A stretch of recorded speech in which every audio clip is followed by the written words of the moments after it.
Samajwadi party के अध्यक्ष अखिलेश यादव अमेठी जिले में आरिफ नाम के एक व्यक्ति के पास से लाए गए सारस से मिलने के लिए कानपुर चिड़ियाघर पहुंचे, लेकिन इस परिंदे को पृथकवास में रखे जाने की वजह से उनकी मुलाकात नहीं हो सकी। बता दें कि मंगलवार को अखिलेश यादव सारस से मिलने के लिए कानपुर चिड़ियाघर आए थे, लेकिन उन्हें अनुमति नहीं दी गई क्योंकि सारस को पृथकवास में रखा गया है। इस दौरान अखिलेश यादव के साथ सारस का दोस्त आरिफ भी मौजूद था। हालांकि दोनों की सारस से मुलाकात नहीं हो पाई, लेकिन दोनों ने सीसीटीवी स्क्रीन पर सारस को देखा और वहां करीब 1 घंटा बिताया।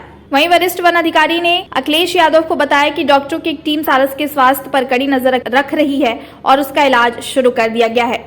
अखिलेश यादव ने कहा कि मैं सारस से मिलने गया था तो इसे कानपुर चिड़ियाघर भेज दिया गया। उन्होंने किसी का नाम लिए बगैर कहा कि मैं जिससे मिला उसके खिलाफ कार्रवाई की जा रही है। अब मैं हाई प्रोफाइल लोगों से मिलने के बारे में सोच रहा हूँ।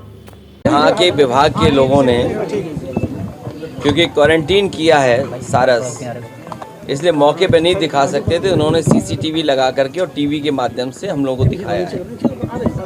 मुझे उम्मीद है इसकी देखभाल करेंगे, सेवा करेंगे और उसके बाद सरकार ऐसा निर्णय ले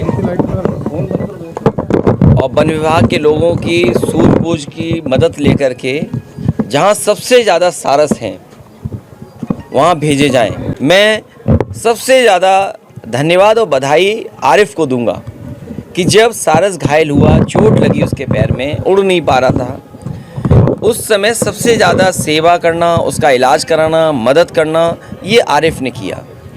और क्योंकि आज के समय पर हर चीज़ लोग अपने सोशल मीडिया के माध्यम से अच्छी चीज़ को दूसरे तक पहुंचाना चाहते हैं, तो हो सकता है आरिफ से ये गलती हुई हो कि वीडियो बना करके और उसकी कुछ रिकॉर्डिंग कर करके लोग जाने कि देखिए एक पक्षी और एक इंसान के बीच में कैसे रिश्ता डेवलप हो सकता है।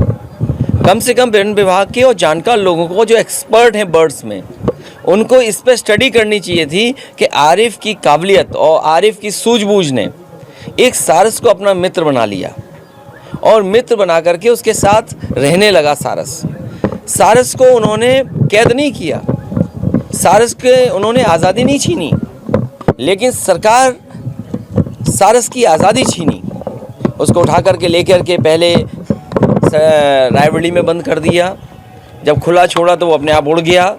मैं उन गाँव के लोगों का भी धन्यवाद दूंगा जिन्होंने कुत्तों से बचाया और जानवरों से बचाया और रात भर सेवा की, दूध पिलाया, पानी पिलाया, उसके बाद वापस वन विभाग को दे दिया। अब वन विभाग की और फॉरेस्ट की जिम्मेदारी है कि सारस को उसका संरक्षण करें, उसका स्वास्थ्य बेहतर हो और जो उसका नेचुरल हैबिटेट है उसमें उसको छोड़ें। और जो मुकदमे लगे हैं, जब सारस आपके पास आ गया, सीसीटीवी पे आप देख रहे हो, हमें भी दिखा दिया, तो अब आरिफ पे जुर्माना और कानून की धाराएं क्यों? अगर आरिफ पे कोई कानून बनता है कि जिसके खिलाफ, जिसके तहत कार्रवाई कर रहे हैं, तो आप पिंजड़े में बंद कर रहे हो, उसके लिए भी कार्रवाई कर सकते हो, उसका भी कानून है। अगर कानून आरिफ के लिए था तो कानून उसलिए भी है कि आपने कैद कैसे कर दिया। तो इसलिए कानून अगर ये कहता है तो कानून को पालन होना चाहिए। ये कमाल की सरकार है, मैं जिससे मिलने जाता हूँ उस पर कार्रवाई हो जाती है। और ये कोई अच्छी परंपरा नहीं है।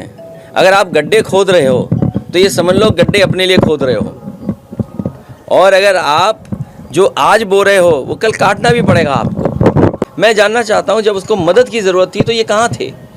जब वो घायल सारस था तब सरकार और सरकार के लोग कहाँ थे?